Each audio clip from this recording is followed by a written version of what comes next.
Estamos de volta com o Pauta Especial. Voltamos a conversar com o Dr. Welton Roberto.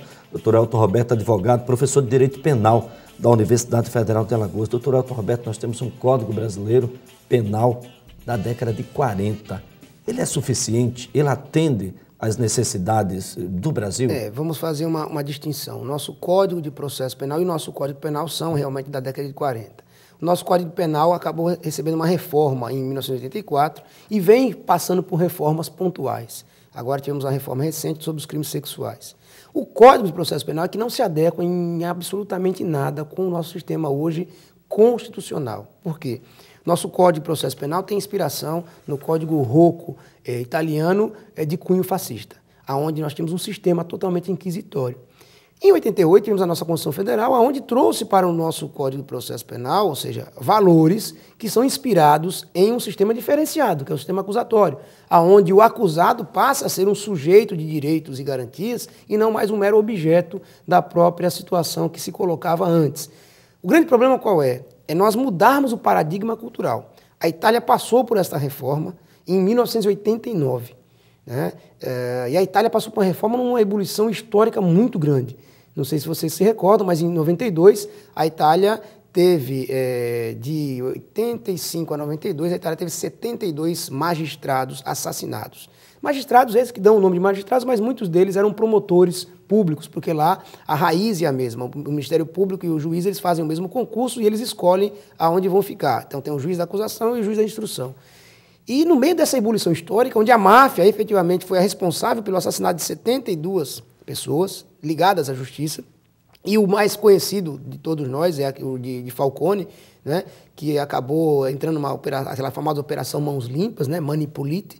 E isso fez com que a Itália tentasse ainda, algumas vozes tentassem retroceder ao momento histórico final que era de 1930. Mas eles viram que isso estava fazendo com que o próprio combate ao crime organizado estivesse sendo polarizado. Então, em 92, continuaram a luta para mudar o sistema. Hoje é um sistema totalmente garantista, onde o acusado é tratado como um ser humano normal, onde tem direitos e garantias. O nosso sistema é baseado no deles?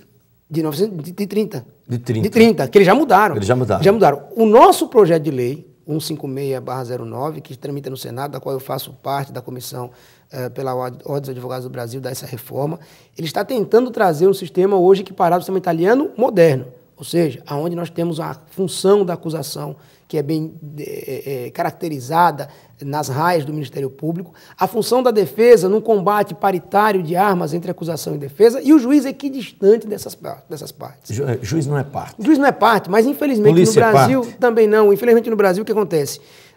Os juízes acabam tentando suplantar o papel de juízes justiceiros e acabam trazendo para eles a responsabilidade inteira do processo penal. 17ª Vara, por exemplo. É uma forma. A 17ª tem alguns equívocos. O primeiro equívoco dela é a sua forma, na sua composição. Uma lei estadual que mexe no Código de Processo Penal, que mexe na Constituição Federal. Então, já por aí, a gente vê da sua inconstitucionalidade. E por que defendemos isso? Não é porque, eu já disse uma vez no Congresso, eu não sou a favor do crime organizado, ninguém é a favor do crime organizado, ninguém em sã consciência é a favor do crime. O crime, na verdade, avilta a sociedade, o crime, ele ataca as nossas famílias, nós somos vítimas. Eu, às vezes, no meu blog, muitas pessoas acabam me atacando. Se acontecesse com você, eu já fui sequestrado, eu já tive meu escritório arrombado 11 vezes em Alagoas, eu já fui vítima de outras violências, e nem por isso eu vou deixar fazer com que essa questão que me afeta, eu comece a defender, por exemplo, um aniquilamento total da sociedade. Esse é um problema que a própria ordem, nível nacional, deve atacar. Há uma confusão. Há um conflito e existem interesses nesse conflito, que é colocar o advogado penal na condição do réu. De bandido. É isso que nos entristece. E, às vezes, esse preconceito vem da própria classe, onde a gente precisa fazer uma divisão. Veja bem, o advogado, em momento algum, está defendendo o crime. Quando ele faz uma defesa, não significa que ele vai transformar o criminoso em santo. Ele faz uma defesa técnica, onde ele quer exigir que as garantias daquela pessoa acusada de um crime sejam preservadas. Sem defesa não há processo. Sem defesa não há processo. E sem processo não há pena. Quer dizer, se nós começarmos a entender esse mecanismo, e aí é uma coisa que eu escrevi outro dia em um jornal aqui da nossa cidade, eu dizia, as pessoas querem um processo penal rigoroso para os outros, mas quando é o irmão dela, quando é o filho dela, quando é o pai dela, quando é o amigo dela, quando é o marido dela que está envolvido, ele quer um processo penal praticamente que não funcione. Eu quero um processo penal que funcione para todo mundo, independentemente de ser o seu pai, o meu filho, meu irmão, minha mãe. Eu tenho que ser um processo penal de maneira coletiva. Aí eu trago um exemplo, Noruega. Noruega é um país onde nós tivemos agora um massacre. Uma pessoa totalmente alucinada assassinou quase uma centena de pessoas sem maior razão. Aqui no Brasil, você acha que nós estaremos fazendo uma marcha para a pena de morte contra esse cidadão? O que fizeram os noruegueses? O que fez o ministro da Justiça da Noruega? Foi a imprensa. E em momento algum ele falou, quando citou o nome do acusado, ele disse que o camarada era um bandido, que era um marginal. Ele sempre disse, o suspeito de. Por que ele tratou assim? Porque o processo penal não era só para ele. Ele entende, e a sociedade norueguesa entende, que o processo penal é feito para todos. Nosso processo começa na divulgação? O nosso processo começa assim. O nosso processo começa ele já dizendo o seguinte, a pessoa sendo indiciada ou responsabilizada por alguma coisa, a sociedade já clama por pena de morte. Quase que um linchamento moral. E aí quem estiver do lado dela, que nesse caso é o advogado de defesa, acaba sendo linchado moralmente junto com essa pessoa. Voltando à questão da 17ª, tem alguma alternativa para que a gente possa ter, sim, um grupo de juízes que possa atuar de uma forma mais O que ninguém efetiva? sabe, eu disse isso no seminário, o que ninguém sabe, que a ideia da criação de uma vara de combate ao crime organizado parte da OAB. Minha. Eu, na época, o conselheiro Cláudio Vieira, o presidente ainda era o professor Marcos Bernardes de Mello, e nos entregou um projeto de criação daquele núcleo, o famoso núcleo de combate ao crime organizado, de onde se originou tudo, a semente, né, da inconstitucionalidade gerou ali. Diógenes Tenório, que é uma pessoa seríssima. E eu quero deixar bem claro que eu não tenho nada de pessoal contra nenhum magistrado que compõe a 17ª. Ao contrário, são pessoas que são imbuídas de algum sentimento de justiça, mas que eu vejo que é um sentimento de justiça equivocado. Porque eles, na verdade, precisam estar equidistante desta relação jurídico-penal. Eles têm que ser imparciais. Eles não podem estar ao lado da polícia, ao lado do Ministério Público no combate ao crime organizado. O juiz não combate crime, o juiz julga. Porque, veja, se eu já me coloco na posição de combatente do crime, quem quer que sente no banco dos réus, eu estou combatendo o réu. E, na verdade, eu tenho que julgar o réu. E, veja, essa nossa sanha, né, essa nossa histeria punitiva por punição, punir por punir, já tem gerado algumas indenizações, inclusive da União. A Polícia Federal tem sido condenada, isso ninguém divulga. Houve uma condenação agora, já totalizando as condenações da Polícia Federal, somam R$1.600.000 dos cofres públicos. E essas condenações, elas têm que motivação? Motivação das operações da Polícia Federal não estarem de acordo com a legislação processual penal e Constituição Federal. O indivíduo tem o direito a não ter a sua casa invadida, não ter a sua vida privada equívocos, violada? Né? A exposição automática. Eles estão aprendendo. Acho que é importante dizer isso. Também não se abre aqui, porque veja como uma coisa O senhor traduz isso nos seus livros? Sim.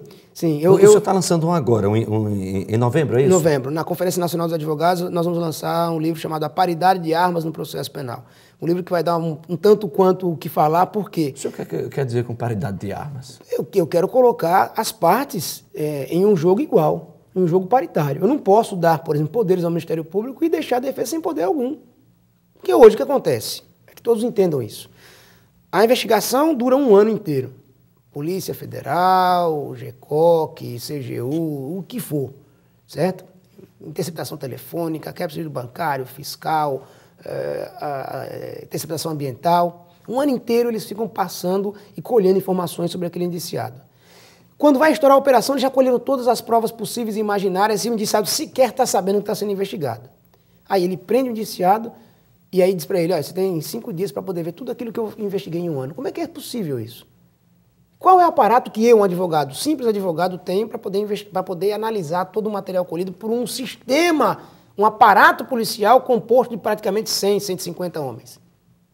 Com peritos contadores, com peritos auditores. Como é que eu posso fazer isso em apenas 5 ou 10 dias, ou em 30 dias? Eu não posso.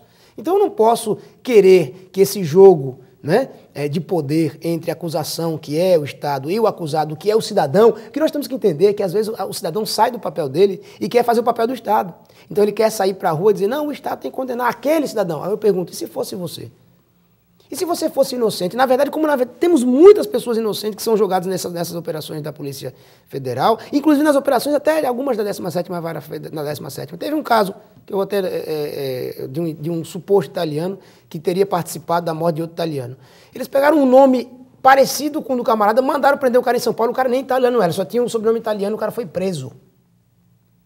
Isso tudo precisa... Nós temos que tomar cuidado, porque, por exemplo, aí eu pergunto, e se fosse você? E se fosse o seu pai, e se fosse o seu irmão, e se fosse a sua mãe, que por um nome equivocado tivesse sido presa? E vejam, ninguém mais tira, depois de uma pessoa presa, a mancha moral, o linchamento moral que fica. Ainda que você depois diga, desculpe, né, não foi mal, mas aquelas pessoas que estavam circundando você, os seus vizinhos, as partes que estavam com você, não vão entender que aquilo foi um equívoco. Até hoje, eu não quero pontuar isso, mas até hoje aquelas pessoas, os donos da escola base em Santo André, foi um equívoco absurdo. E até hoje aqueles proprietários, eles não conseguem conviver mais. É isso que a gente tenta evitar. E parece que não aprendemos com isso, o que é lamentável. Nós vamos ter que voltar aqui no Pauta Especial para a gente discutir um pouco mais sobre o direito penal, sobre a criminologia. Muito se fala em violência, mas há uma necessidade que a gente compreenda isso de uma maneira muito mais ampla e sob o ponto de vista sempre educativo. Sim. Mudando um pouco de assunto, eu não poderia terminar essa entrevista sem perguntar o que reserva o futuro para o Elton Roberto. Por exemplo, candidatura à presidência da Ordem dos Advogados do Brasil? Eu tenho vontade, eu sou candidato a candidato. Até porque eu só vou dizer que sou candidato efetivamente, que nós tivemos a nossa chapa devidamente formatada e apresentada à sociedade e ao próprio conjunto de advogados. Mas eu quero já, desde já, né, não vou fazer nenhum jogo de esconde-esconde, sou candidato a candidato. Há um grupo muito forte que vem nos apoiando, a gente precisa entender que esse chamamento é um chamamento institucional e se isso, na verdade, se consolidar, eu acredito que em 2012 nós tenhamos aí o nosso nome chancelado pelos advogados para mais uma disputa da presidência da OAB. Muito bem. Doutor Elton, eu quero aqui agradecer a sua participação, os esclarecimentos. Até uma próxima oportunidade. Eu que agradeço. Muito obrigado. Pauta Especial volta na próxima segunda-feira, a partir das 8 da noite. Eu lembro que estaremos também com reprise ao meio-dia da sexta-feira. E você pode também nos acompanhar pelo portal de notícias cadominuto.com.br. Até lá!